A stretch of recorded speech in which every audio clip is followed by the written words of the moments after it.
আসসালামু আলাইকুম। আজকাল আমরা অনেকে দেখছি চেম্বারে বা বিভিন্ন ডাক্তারের কাছে, পুষ্টিবিদের কাছে অনেকেই যাচ্ছেন বিভিন্ন রোগ নিয়ে।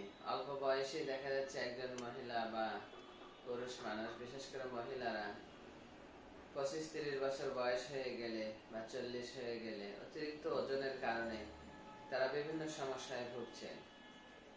অতিরিক্ত মেদ বেড়ে যাওয়ার কারণে অনেকের cholesterol, high blood pressure, diabetic, হাঁটুর ব্যথা, কোমর ব্যথা, নানামুখী সমস্যার সম্মুখীন হচ্ছে।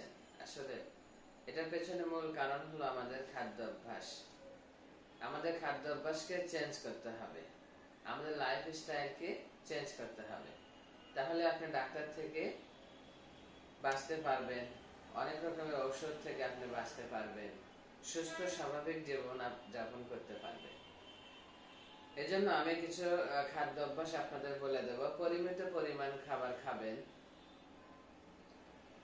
অতিরিক্ত খাবার খাবেন না। আর যে খাবারটা খাবেন, আপনি হাঁটা চলা ব্যায়াম এগুলোর মাধ্যমে আপনি শরীর থেকে অতিরিক্ত ক্যালোরি বা চর্বিগুলোকে ঝরানোর চেষ্টা করবেন।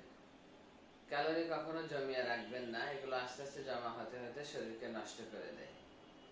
আর ঘরের কাজ, বাহিরের কাজ, বিভিন্ন হেঁটে যাওয়ার যে কাজগুলি, এগুলি আপনি অবশ্যই নিজ হাতে করবেন। আজকে আমরা ঘরে কাজের লোক রাখি, আমরা কোনো কাজ করতে চাই না। ঘর মোছা, ঘর ঝাড়ু দেওয়া, বাচ্চাদের কাপড় চোপড় পরিষ্কার করা, পুরুষ মানুষ তারা হেঁটে হেঁটে অফিসে যাওয়া, এই অভ্যাসগুলো আপনি দৈনন্দিন জীবনে চর্চা করতে থাকুন।